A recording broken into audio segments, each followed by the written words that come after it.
सबसे पहले भगवान भोलेनाथ के चरणों में प्रणाम करती हूँ, मेरा प्रणाम स्वीकार हो। आदि शक्ति माँ भवानी गौरा के चरणों में प्रणाम करती हूँ, मेरा प्रणाम स्वीकार हो। सभी देवी देवताओं के चरणों में प्रणाम करती हूँ, मेरा प्रणाम स्वीकार हो। आप सभी गुरु भाई, गुरु बहनों के चरणों में प्रणाम करती हूँ, मेरा प्रणाम स्वीकार हो। गुरु भाई, गुरु बहनों, आप लोगों के साथ से, आप लोगों के सपोर्ट से महादेव की कथा और शिव भक्तों तक पहुंचती है। तो आप लोगों से बार बार यही निवेदन करती हूँ कि आप लोग कथा को ज्यादा से ज्यादा शेयर करिए। आप और हम जब एक ही गुरु के शिष्य हैं, तो हम लोग उन्हीं के मार्ग का काम तो कर रहे हैं, उन्हीं के रास्ते पे तो चल रहे हैं। तो जैसे मैं कथा कह के सुनाती हूँ, आप लोगों से यही निवेदन मैं करती हूँ कि आप लोग कथा को ज्यादा से ज्यादा शेयर करिए, ताकि महादेव की कथा और शिव शिष्यों तक पहुंच सके। अगर जो आप लोग चैनल पे नए हैं तो सब्सक्राइब कर लीजिए, ताकि जो भी वीडियो पड़े, जो भी कथा पड़े, वो आप लोगों तक आसानी से पहुंच जाए। कमेंट में महादेव का नाम जरूर लिखिए। महादेव का नाम लिखने से, बोलने से सारे कष्ट दूर हो जाते हैं, सारी परेशानी दूर हो जाती है। तो महादेव का नाम जरूर लिखिए। देखिए, आज जो मैं आपको कथा सुना रही हूँ, बड़ी ही दुख भरी है, पर बड़ी ही सुंदर है। कष्ट वाली तो कथा है। दो नन्हे बालकों की कथा है। कथा को अंत तक सुनिएगा, ये कोई कथा नहीं है, सत्य घटना है। कथा बड़ी ही सुंदर है। कथा को आप लोग पूरा सुनेंगे, पूरा सुनेंगे तो कोई ना कोई ज्ञान जरूर मिलेगा। आधा अधूरा सुनने पे एक तो कोई ज्ञान नहीं मिलेगा, दूसरा महादेव का अपमान होगा। तो आप लोग कथा को पूरा सुना करिए। देखिए गुरु भाई, गुरु बहनों, अगर जो हम विश्वास के साथ, भरोसे के साथ भगवान पे भरोसा कर लें, तो जब उनको पता चल जाता है कि मेरे भरोसे बैठा है, ये मेरे से आस लगाया है, इसका मेरे बिना कुछ नहीं हो सकता है, तो प्रभु कैसे रुके रहेंगे, कैसे अपने भक्तों की मदद नहीं करेंगे।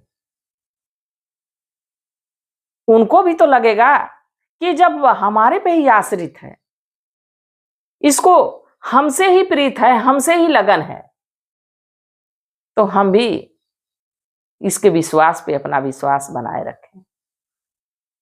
जब हम विश्वास करेंगे तब भी हम पर भगवान विश्वास करेंगे, तभी भगवान भी भरोसा करेंगे कि इस बंदे को हमको क्या करना चाहिए, देना चाहिए कि नहीं देना चाहिए। गुरु भाई, गुरु बहनों, एक गांव में एक गुरु बहना रहती थी। गुरु बहना के दो लड़के थे। लड़का एक 5 साल का था, एक 7 साल का था। पति का स्वर्गवास हो गया था। गुरु बहना बड़ी गरीब थी। वो घरों में जाके झाड़ू पोछा करती, बर्तन मांजती, बड़ी मेहनत करती, तो किसी तरह 2 वक्त की रोटी अपने बच्चों की जुटा पाती। एक अकेली औरत, बच्चों की जिम्मेदारी, घर की पूरी जिम्मेदारी, तो उसको कितना प्रयत्न करना पड़ेगा, कितनी मेहनत करनी पड़ेगी, कितना कष्ट करना पड़ेगा। जो गुरु भाई, जो गुरु बहना समझते होंगे, वो जान सकते हैं कि एक परिवार को चलाने के लिए कितना मेहनत करना पड़ता है। वो गुरु बहना बड़ी मेहनत करती थी, बाकी शिव भक्त थी। अपना दुख और अपना सुख सब कुछ भगवान को अर्पण कर दी थी कि हे प्रभु, हमारा सुख भी आपका, हमारा दुख भी आपका, हमारे बच्चे भी आपके। अब आप जानिए कि इन सबों का पालन पोषण कैसे होगा। धीरे धीरे धीरे धीरे समय बीतता रहा। तो जो बच्चे थे अपने माता को तो पूजा करते हुए देखते ही थे। बाकी इसी तरह सावन का महीना आया। सावन का महीना आया तो देखा कि लोग गेरुआ रंग का कपड़ा पहन के और बाबा के दर्शन के लिए जा रहे हैं, कांवर लिए हुए हैं। और आप लोग देखते ही हैं कि जब गेरुआ रंग का वस्त्र पहन लो और सजी धजी कांवर ले लो, पैरों में महावर हो, माथे पे तिलक हो, तो कैसा लगता है, कैसा दृश्य रहता है। मानो लगता है कि हम राजसी वस्त्र पहन लिए हों। और कांवर लगती है कि ऐसा शस्त्र है कि दुनिया कभी हमको पराजित नहीं कर सकती है। अब बच्चों को ये लगा, बच्चों के मन में लालसा होती कि हम लोग भी भगवान के दर्शन कराते, हम लोगों के पास भी गेरुआ वस्त्र होता, हम लोग भी कांवर लेके चलते। तो छोटा भाई बड़े भाई से कहा, भैया देखो सब लोग जा रहे हैं बाबा के दर्शन करने, हम लोग भी चला जाए। तो बड़ा भाई कहा, अरे पागल हो क्या, मूर्ख हो क्या, माँ के पास तो किसी तरह खिलाने के लिए काम चल जाता है किसी तरह, और तुम बाबा के दर्शन जाने के लिए कह रहे हो, उसमें पैसा लगता है, पागल मूर्ख हो तुम। तो छोटा भाई कहा कि कितना पैसा लगता है, मैं जान रहा हूं माँ कहाँ पैसा रखी है। तो बड़ा भाई कहा कि माँ जाने नहीं देगी। तो छोटा भाई कह रहा है, चलो माँ के चुपके चुपके चलते हैं, बाकी चला जाएगा भगवान के दर्शन करने। अब दोनों भाई एक दूसरे से प्रेम भरी बात कर रहे हैं, भगवान के दर्शन के लिए, भगवान के दर्शन के लिए चोरी करने के लिए तैयार हो गए। छोटा भाई कहा, मैं जान रहा हूं माँ 10 रुपया रखी है। अब गुरु भाई गुरु बहनों 10 रुपया में क्या मिलेगा। बाकी छोटा भाई कह रहा है, मैं जान रहा हूं माँ 10 रुपया रखी है, वही पैसा हम लोग ले लेते हैं और लेके चलते हैं, अपने लिए कपड़ा खरीद लेंगे, कांवर खरीद लेंगे, लेके चलेंगे देवघर। बड़ा भाई भी तैयार हो गया। बाकी उसके मन में डर बनी हुई थी, बाकी छोटा भाई बिल्कुल निडर था। कहा बाबा के दर्शन करने हैं तो करने हैं, चलो भैया। अब दोनों भाई गए। उसकी माँ किसी परेशानी के लिए, दुख दलिद्र के लिए, कि कभी दुख आ जाए, कभी बच्चे बीमार हो जाए, कभी कोई परेशानी आ जाए, तो पैसा रहेगा तो काम आएगा। अब बच्चे जान रहे थे उस पैसा को चुरा ली वहां से। देखिए छोटे छोटे बच्चे, कोमल कोमल बच्चे, उनके मन में चोरी के भाव नहीं था, वो चोरी का भाव इसलिए जगा कि उनको भगवान के दर्शन के लिए जाना था। बाकी ये गलत है, मैं इसका सपोर्ट नहीं करती हूं कि बच्चों ने अच्छा काम किया। बच्चों की कोई दुर्घटना हो सकती है, बच्चों के साथ कुछ अनर्थ हो सकता है, अकेले बच्चे छोटे छोटे। बाकी उन बच्चों का भाव था, बच्चे पैसा चुराए और लेके चले गए बाजार में। बाजार में गए तो देखे कि कांवर की दुकान एकदम कतार से लगी हुई है, जगह जगह कांवर बिक रही है, जगह जगह कांवर को सजाई जा रही है। अब दोनों भाई गए कांवर की दुकान पे, भैया एक कांवर हमको दे दो। तो कहा, देखो ये कांवर 50 रुपए की है। तो कहा, हमारी कांवर थोड़ी छोटी होगी। तो कहा, छोटी हो या बड़ी हो 50 की ही मिलेगी।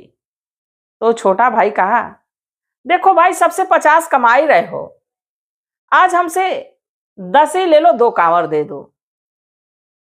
तो दुकानदार मुस्कुराया, कहा, नहीं बाबू 10 रुपए में कांवर नहीं मिलती है, वो हमारी लागत भी उससे ज्यादा लगी है। लड़का लगा जिद करने, नहीं हमको कांवर दे दो। दुकान वाला उसको नहीं कांवर दिया। फिर वहां से दूसरी दुकान पे गए सब। तो बड़ा भाई कहा कि मान लो 10 रुपया है, 10 रुपया में कांवर तो मिल जाएगी, तो वस्त्र कहां से मिलेगा। तो छोटा भाई कहा, चलो उसकी भी व्यवस्था होगी, अब 5 में हम लोग कांवर खरीदेंगे, 5 रुपए में कपड़ा खरीदेंगे। अब फिर दूसरी दुकान पे पहुंचे, वो भी दुकानदार मना कर दिया। तीसरी दुकान पे पहुंचे, वो भी मना कर दिया। चौथी पे पहुंचे, वो भी मना कर दिया। अब ऐसे ही करते करते कई दुकानों पे लोग गए, कोई दुकानदार कांवड़ दे नहीं रहा था। फिर एक छोटी सी दुकान थी जिसपे 2-4 कांवड़ रही होगी, वहां पहुंचे लोग, दोनों बच्चे। अंकल अंकल, हमको 1 कांवड़ दे दो, 2 कांवड़ दे दो, हम लोग बाबा के दर्शन करने जाना चाहते हैं। उन सबों के कद को देख के, उन सबों की बुद्धि को देख के मुस्कुराने लगा दुकानदार। कहा, बेटा कितना पैसा लिए हो? कहा, बस 5 रुपया लिए, 2 कांवड़ दे दो। उन सबों की श्रद्धा और उन सबों की लगन को देख के दुकानदार कहा, ठीक है बेटा, कांवड़ ले लो, पर इसको सजाने के लिए मेरे पास सामान नहीं है। तो बड़ा वाला भाई कहा कि ठीक है, आप हमको कांवड़ दे दीजिए, हम लोग सजा लेंगे। अब दोनों भाई कांवड़ ले लिए, कांवड़ लेके गए, पीला पीला कनेल का फूल हरी हरी पत्तियों के साथ अपने कांवड़ में खूब सजा दिए। अब सबकी कांवड़ में घुंघरू बने हुए थे, देख रहे थे कि घुंघरू सबके कांवड़ में लगा हुआ, लटका हुआ है, छम छम बज रहा है। तो छोटा भाई कहा कि घुंघरू कैसे बंधेगा? बड़ा भाई कहा, चलो हम लोग ताली बजाते बजाते चलेंगे। देखिए उन सबों की बुद्धि। अब कांवड़ तो मिल गई, सज भी गई। अब जल लेने के लिए लोटियां नहीं थी और वस्त्र नहीं था। अब गए सब एक वस्त्र की दुकान पे, भैया भैया हमको 2 गेरुआ वस्त्र दे दो, एक मेरा बड़ा भाई पहनेगा, एक मैं पहनूंगा। छोटा भाई कहा। उन सबों को देख के दुकानदार बड़ा प्रसन्न हुआ, बड़ा उन सबों का भाव देख के प्रसन्न हुआ। कहा, ऐसा है बाबू कि कितना पैसा लिए हो? तो कहा, बस 5 रुपया लिए हैं। तो कहा कि ऐसा है बाबू कि 5 रुपया रखे रहो, तुम लोग रास्ते में कुछ खा पी लेना, और मैं वस्त्र तुमको दे दे रहा हूं। दोनों को वस्त्र दिया, बड़ा प्रसन्न हुए सब, बड़ा खुश हुए सब कि अब तो हम लोग जा सकते हैं। अब गए सब लोटियां खरीदने के लिए। लोटियां खरीदने के लिए गए तो लोटियां कोई 25 की दे रहा है, कोई 50 की दे रहा है, कोई 20 की दे रहा है। खोजते खोजते लोटियां नहीं मिली, कोई दुकानदार देने के लिए तैयार नहीं था। अब दोनों भाई अपने में एक दूसरे से बात किए कि चलो, अगर जो नहीं दे रहे हैं, हमको लुटिया नहीं मिल रही है, तो हम लोगों के पास मुख है ना, इसी मुख में पानी भर के लेके चलेंगे, महादेव को चढ़ा देंगे, हम लोग रास्ते भर एक दूसरे से बोलेंगे नहीं। अब दोनों भाई गए, गंगा स्नान किए और डुबकियां लगाते समय अपने अपने मुंह में दोनों पानी भर लिए, भर के कांवर उठाए और ताली बजाते हुए भगवान के दरबार में पहुंचे। जब भगवान के दरबार में पहुंचे तो धक्का धुक्की, सोच रहे थे सब कि कहीं मुंह से पानी गिर ना जाए।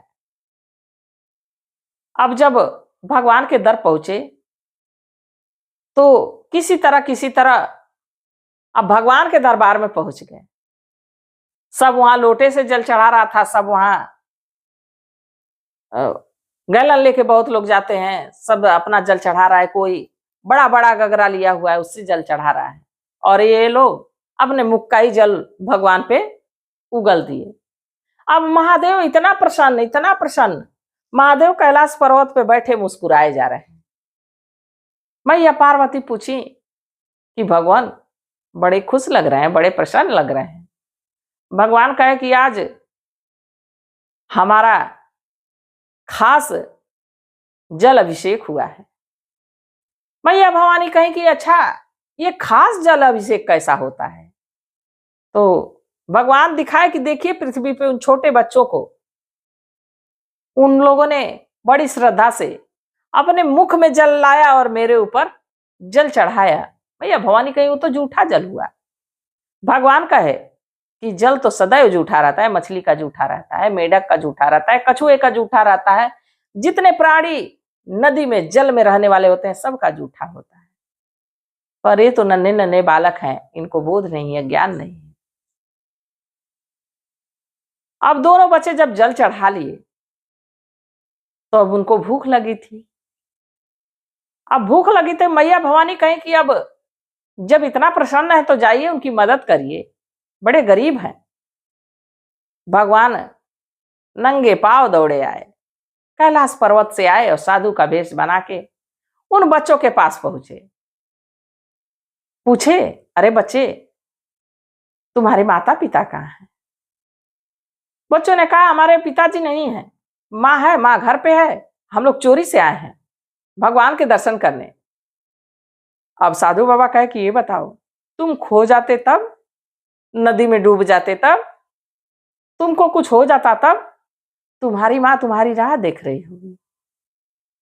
तो बच्चे कहे कि हाँ देख तो रही होगी, हम लोग गलती तो किए हैं, चलो भाई चलो जल्दी चला जाए घर, माँ रो रही होगी। तो बूढ़े बाबा कहे कि ऐसा है कि कुछ हमसे मांग लो, तुमको क्या चाहिए? तो कहे कि आप तो देखने से बड़े भिखारी लग रहे हैं, आपके पास कुछ है नहीं और देंगे क्या? भगवान मुस्कुराने लगे कि अरे मांग लो। बच्चे कहे जाइए जाइए, इतने बड़े बड़े दुकान वाले तो कुछ दे नहीं रहे थे, आप भिखारी फटा टूटा कपड़ा पहने हुए और लग रहा है कहीं धूल मिट्टी में लौट के आए हैं, गंदे संदे हैं, आप हमको क्या देंगे? अब दोनों बच्चे भगवान को ही डांट के और वहां से चलने लगे। भगवान कहे, जाओ, तुम्हारे घर धन दौलत कभी खत्म नहीं होगी। आशीर्वाद दिए। लड़का एक कह छोटा वाला सुना तो कह रहा है, अपने भिखारी बन के घूम रहे हैं, हमको धन दौलत दे रहे हैं। अब दोनों बच्चे घर पहुंचे। घर पहुंचे तो माँ उसकी दर दर इधर उधर भटक भटक खोज रही थी कि हमारे बच्चे कहाँ गए। रो रही है, खोज रही है, रो रही है, खोज रही है। पूरे मोहल्ले में खोज डाली थी। बच्चे पहुंचे, एक बगल वाले अपने पड़ोसी से पूछे, हमारी मैया कहाँ है, माँ हमारी कहाँ है? तो लोगों ने बताया, तुम्हारी माँ तुम्हें ढूंढ रही है, तुम लोग कहाँ चले गए थे?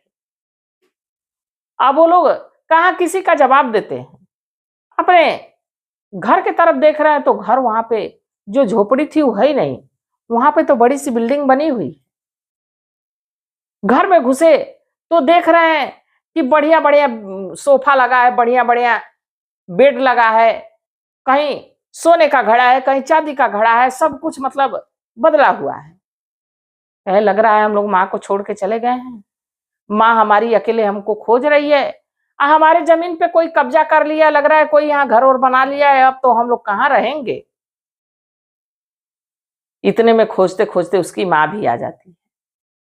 देखती है कि उसके घर के जगह पे बड़ा सा महल बना हुआ है। महल के अंदर जाती है, पूछती है अपने बच्चों से कि तुम लोग गए कहाँ थे? तो कहे कि माँ हम लोगों ने बहुत गलती की है, 5 रुपया ले लो। 5 रुपया का हम लोग कांवर खरीद लिए थे और हम लोग महादेव के दर्शन के लिए गए थे।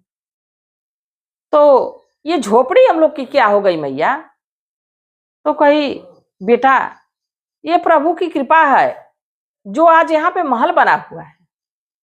तब तो बच्चे को याद आया कि जो साधु बाबा मिले थे वो कहे थे कि जाओ, कभी तुम्हारे घर से धन दौलत की कमी नहीं होगी। तब बूढ़े बाबा की कथा अपनी माँ को बताया। माँ कही, बेटा तुम लोगों से स्वयं महादेव मिले और तुम लोग जान नहीं पाए।